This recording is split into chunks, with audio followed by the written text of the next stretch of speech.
Hello and welcome back to Catalyze Your Self.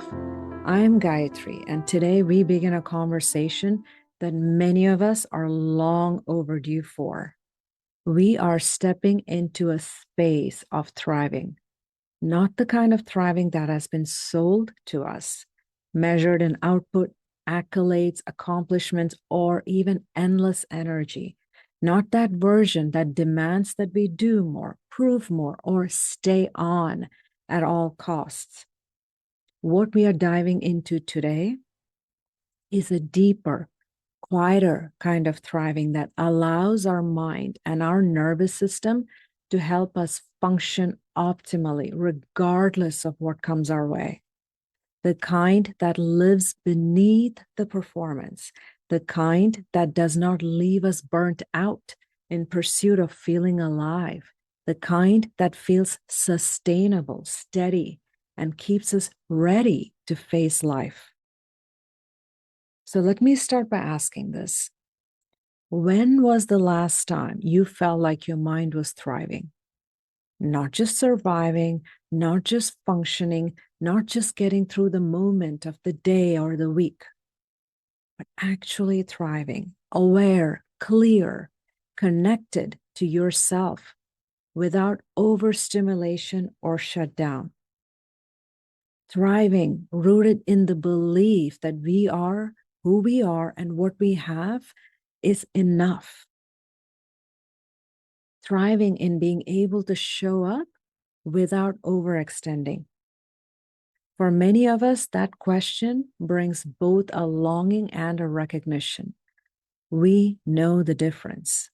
So in today's episode, we're going to explore what it truly means to have a thriving mind, one that is filled with vitality without being in overdrive. We will walk through how thriving lives in our nervous system, not in our calendar. And we'll return again and again to the rhythms that our cognition, our emotion, and our consciousness play to actually work together. So, if you've ever felt like you've achieved, but you're still feeling disconnected, if you find yourself always busy, but not feeling alive, if you have found all the success that you've looked for, but you do not feel steady, you're exactly where you need to be. And let's begin by recognizing that thriving is not the same as being on all the time. We live in a culture that has confused stimulation with aliveness, where urgency is mistaken for clarity, and where being highly functional, especially in the face of exhaustion, is seen as a badge of honor. A thriving mind is not a mind that performs endlessly. It's not a mind that adapts at any cost. It's a mind that adapts with intention. Because adaptation in its truest form is not just survival, it is evolution, it is growth. It is the capacity to meet what is happening without abandoning what matters. A thriving mind adjusts without fragmenting. It shifts without self-erasing. It evolves in response to what is real and not in reaction to fear. And thriving isn't about always being steady either. It is about knowing how to return to steadiness when it is moved away. It is a lived experience of clarity, peace, and vitality that does not require you to overextend to feel valuable. It allows for our growth without depleting us. It allows for our presence without pressure. And it allows for us to maximize our capacities without our collapse or burnout. This is the thriving mind we'll explore together today.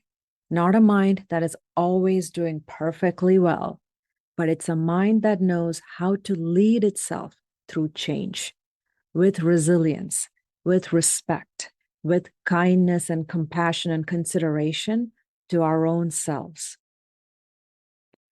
Back in episode 14, Aligning Head and Heart, we explored what it means to bring our thoughts, feelings, and deeper knowing into conversation, not conflict.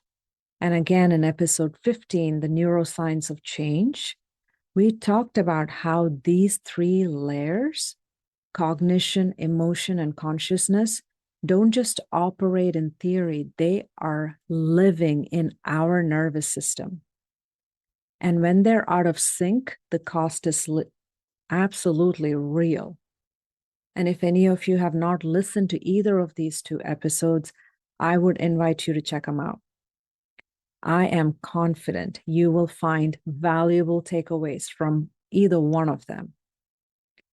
However, today, we are going to look at what happens when our mind is integrated with our nervous system, regulated, and when it is not.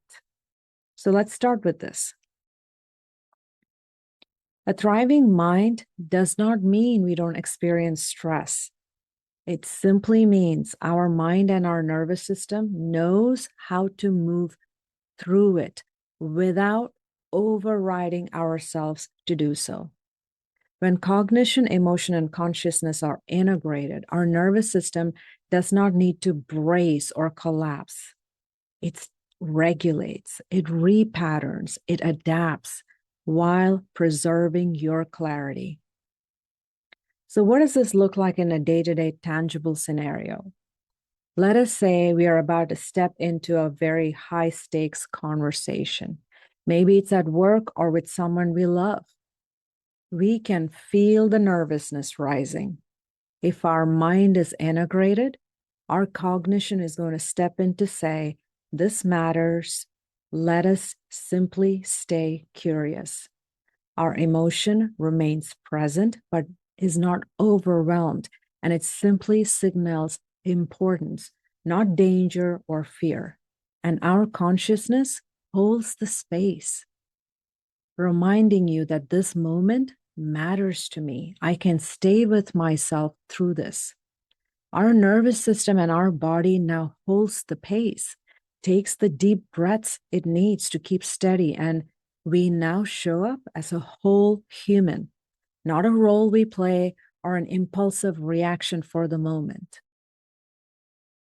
That is us thriving because we did not abandon ourselves in a moment that was stressful. Now let's flip that to see how this could play out if our mind is not integrated and our nervous system is not regulated. Same conversation, but this time our mind is split and in conflict with each other inside of us. Our cognition is now spiraling, and we are asking ourselves, what if I mess this up?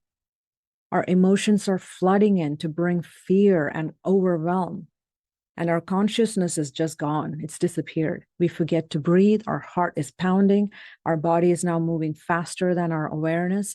And in the end, we leave that conversation drained or dysregulated, and we may not even recognize why. Let's look at another everyday moment. Let's say that it's nearly the end of the day. Our to-do list for the day is nowhere near completed or near completion. And someone we care about comes about and asks us a question. With an integrated mind, this scenario will bring up a pause where our nervous system checks inward to our mind to determine the response it should complete. And an integrated mind will know nothing urgent will collapse if I take 10 minutes to be present with this person who is important in my life. Cognition assesses reality, not reactivity. Emotion offers warmth and availability, and consciousness reminds us connection is part of our thriving, and this person who has asked me a question is important. And we stay in that conversation, not because we had the time, but because we chose presence over pressure. That's thriving, not in what we got done in a task list, but in what we did not abandon to get our task lists completed. And now let's take a look at how this could play out for the same moment when our mind is not integrated. Same day, same unfinished to-do list, same invitation for a connection with a question by someone we care about. But this time, our nervous system has been on quiet overdrive since morning of that day. Our cognition is fixed on not resting until everything we need to do gets all done and completed. Our emotions have been tense, filled with guilt, urgency, and low-level irritability. Our consciousness is not present. We lose track of what actually matters. And we push the question and the person who brought it to us away for a more convenient time for us. And in that moment, something subtle breaks. Our ability to thrive, because we've told our mind and our nervous system again and again, completion before connection. And that instruction left unchecked becomes a pattern that will be repeated by our mind and our nervous system. In both examples and both versions of each, the context was the same, but the integration of our inner system shaped the external outcome entirely. Neuroscience tells us that when we are in an integrated state, that means our prefrontal cortex is online, is working optimally, and working with, not against, our emotional and sensory systems. We then have access to all our executive functions, our full emotional regulation. We are strong in perspective taking and choice. And on the other hand, when we are fragmented, and if we enter into a stressful situations, these systems are so fragile that they disconnect. And our nervous system and body starts interpreting familiarity as danger, and the mind loses access to nuance. Everything becomes fast and survival driven. So what do we do in those moments? We don't fix it. What we do is we notice it, accept it for what it is, and then we ask, what part of me is leading right now? My conditioned reactions or my awareness? Can I pause and simply give myself the opportunity to remember that I have a choice? Is this a moment where I need to return to my breath or to a boundary? Can I choose my pace over any sense of urgency or rush? That's what integration looks like in practice. It is living moment to moment, allowing our awareness, our inspiration, our regulation, our expression, and our reflections to all inform us of the most optimal step for us to take. A thriving mind does not have to get it right all the time. It just needs to be in relationship with itself so that our nervous system and our body doesn't have to keep fighting the mind just to feel safe. And let's be honest, many of us don't realize we have left thriving a while ago because we are still functioning.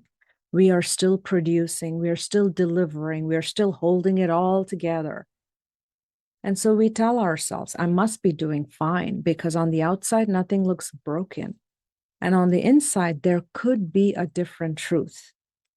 Our nervous system may be feeling tight, but we are somehow pulling it off. We are managing. Our emotions could be boomeranging, but we are somehow managing. We are pulling it off. And we are potentially one change away from crumbling. In this state, we are not thriving. We are overriding. We are managing. And here's why that state can feel deceptively okay, good, fine. In a mind used to pressure, overdrive becomes its own stimulant. And what I mean by that is stimulation to our mind brings out dopamine. So this overdrive is now bringing out dopamine. The dopamine hit of checking one more thing off that list. The rush of urgency that temporarily masks a deeper exhaustion, a deeper fatigue. The illusion of control that comes up when everything around us feels like a moving target. Overdrive rewards output, not your well-being. It rewards your performance, not your presence. It rewards your speed, not your health and sustainability. And over time, it trains our mind and our nervous system to believe, I only matter when I'm moving, when I'm accomplishing something, when I'm making something happen. And thriving is our mind and nervous system saying, I matter in all of my states of being, and I still matter when I'm still. Thriving knows we can pause without falling behind. Thriving knows we can say no without an explanation. Thriving knows we can feel joy without earning it. And thriving knows we can rest without apologizing for it. Overdrive keeps our system braced. Thriving allows it to breathe. And here's the quiet cost. The longer we live in overdrive, the less our body trusts rest as a safe state. So when we try to slow down, we start feeling like something's not right. Anxiety starts coming up. It does not feel peaceful. It feels wrong, uncomfortable, wasteful, guilt-inducing. We have to remember this. This is not our failure. This is our nervous system, which has been trained to protect us from something completely unfamiliar, stillness. But stillness is not a threat. It's a treat for our mind, nerves, and body. It is the space where our mind, spirit, and body heals, grows, and strengthens. It's where our system relearns safety. It's when our thriving gets to return back home to us. So, what supports a thriving mind? Not as a concept, but in real life. In the middle of work deadlines, caregiving, transitions, all the invisible responsibilities we carry around. The answer is not about doing more. It is about relating differently to the pace within us and set by us. And for that, let me share a few shifts we can start integrating into our day-to-day that begins to restore the experience of thriving gently, quietly, sustainably. The first one is a shift from urgency to presence. When we feel that tightness rise, the impulse to respond fast, say yes before checking inward, or fix something immediately, pause, not forever, just long enough to ask, is this truly urgent, or am I moving faster than my clarity? Presence does not mean slowness. It simply means full and complete engagement. A thriving mind does not rush as a default. It tunes in. It honors that sometimes presence, one conscious breath, one recentering question can restore the momentum that 10 checked off tasks in our list can. So let's say, for example, we are checking our inbox at the end of the day and there's a message from our manager. The subject line is vague. We feel our stomach tighten. Our mind starts writing up stories. Did I miss something? Should I reply now, even though I'm not clear about what the heck is going on? This is the moment. With an old pattern, urgency could take over. We drop what we're doing, we scramble for the perfect reply, even though our system's already fatigued. With a new pattern, our presence can step in. We can pause, reread it fully, we breathe, and we realize this is not an emergency. And I can revisit this in the morning when I can respond with clarity instead of a reaction. And as a result, we are able to attend to our manager's request optimally versus haphazardly because we rushed into it in a panic. The next shift that I would recommend is emotional suppression to listening. Those of you who have tuned into my episode 7, Harnessing Emotional Energy, you may recall how our emotions are not inconveniences or interruptions, but they're intelligent signals from our mind that our attention is needed, not avoidance, not suppression. And if you have not yet, I would invite you to tune into that episode for some strong takeaways to strengthen our mind. And we also know this.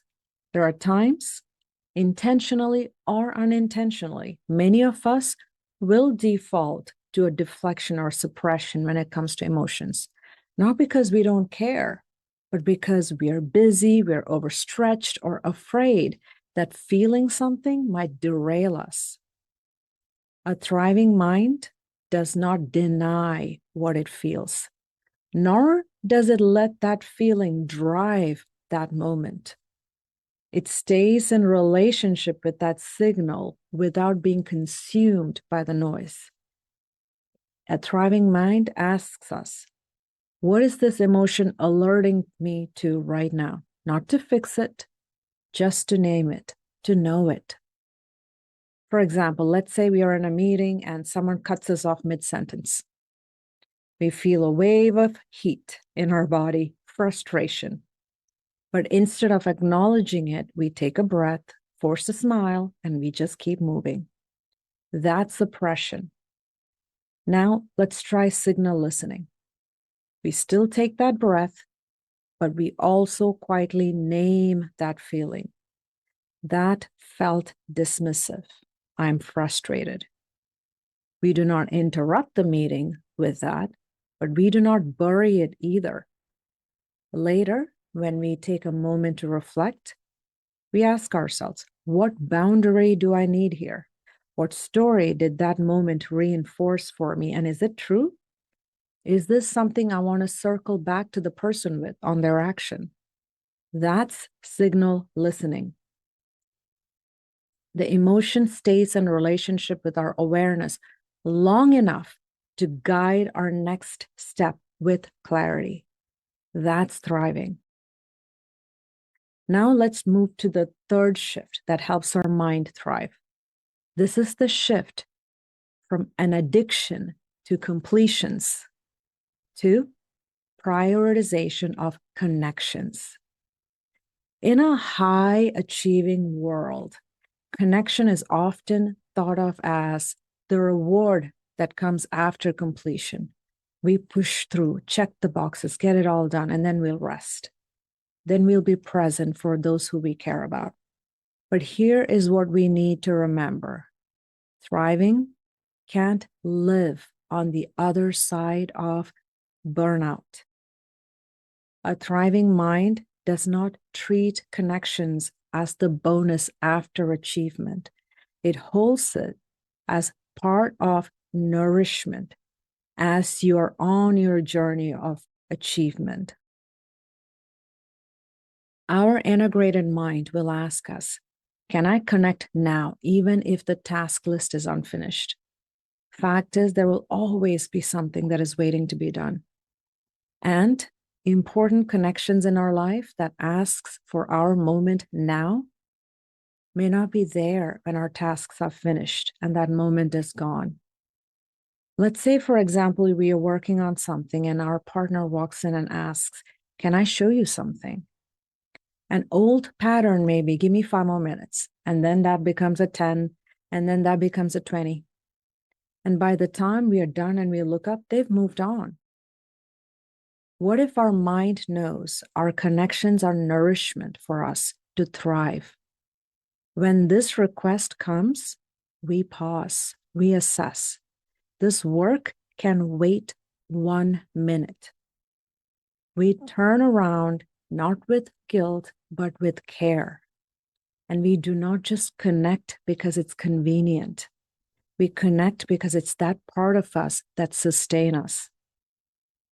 Thriving is not about what we complete and finish. It is about what we stay available for. And finally, another shift we can make to keep our mind thriving is to shift from a push through no matter what the cost is to a pause and choose mindset. We've been taught the resilience looks like endurance. Keep going, push through, power ahead. But resilience without self-regulation ends up as self-erasure, burnout, breakdown. A thriving mind is not afraid of effort. It just does not sacrifice inner alignment to get there. Thriving mind asks you, am I pushing through or pausing to choose how I move forward? Because a single conscious pause can restore what hours of productivity cannot. Let's say we are working on a deliverable. We can feel the pressure, we can feel the tension building, our shoulders are tight, our breath is shallow, our attention is fraying, but the deadline is looming, so we keep pushing. We tell ourselves, just finish, then rest. And in the end, we complete and we are exhausted and we are not able to respond to anything else effectively until we have even time to restore ourselves. So not a thing else that needs our attention can come our way until we have replenished ourselves. Instead, let's try the shift. We stop. We take 90 seconds. We stretch. We breathe. We drop our shoulders. And then we ask, do I continue from here or do I step away for 5 minutes and return with presence? That is a micro practice of self-leadership. You are not abandoning the task. You are simply not abandoning you. By choosing our energy before it chooses for us. And by choosing to give our mind, body, and nervous system a break, we are now able to continue with presence and not a depleted self. That's thriving. Thriving is not something we earn at the end of a long sprint. It's not a gold star for those who never pause. And it's not a status we hold on only when everything is just going smoothly. Thriving is your ability to return to yourself. It is our nervous system remembering that safety is not survival. It's the body letting go of the brace. It is the mind unclenching from urgency. It's the moment we pause to choose again. And those moments don't need to be dramatic. It can be as quiet as I'm going to breathe first. I do not have to reply this very second. I'm allowed to be human right now. Because a thriving mind does not promise perfection. It simply promises a healthy relationship with itself. So, as we close today, let's take a deep breath together and let go of the idea that thriving is something we have to chase. Let it be something we return to through presence, not performance, through care, compassion, not control. Today, we've explored what a thriving mind really looks like, not as a status to maintain, but as a state we can truly restore within ourselves. We reflected on the difference between thriving and overdrive and how integration supports vitality and the small micro shifts that can bring us back to a mind that feels resources regulated, real. So here's what I invite you to reflect on this week. Where are you confusing stimulation with being alive? Where have you taught your system that urgency is equal to your value? And what would it look like to let your thriving be something you return to gently, consistently, and in the middle of your real life? Thriving does not require perfection. It simply asks for your presence. And I would love to hear how this message and episode is landing for you. What opened up? What quiet shift began to rise as you listened? Reach out, DM me, share your reflections wherever you're tuning in from, because the way you return to yourself creates permission for the rest of us too. And next week, we will continue this conversation in episode 22. We are focusing on strength through vulnerability. We will explore how softness and strength are not opposites, but they're allies, and how vulnerability, when held with self-leadership, becomes one of the most courageous ways we can live and lead. Thank you for being with me today. I am Gayatri, and I'm so grateful for the space we share in this journey. Until next time, keep choosing with presence, keep staying in relationship with yourself, and keep allowing your thriving to return. One moment, one breath, one choice at a time.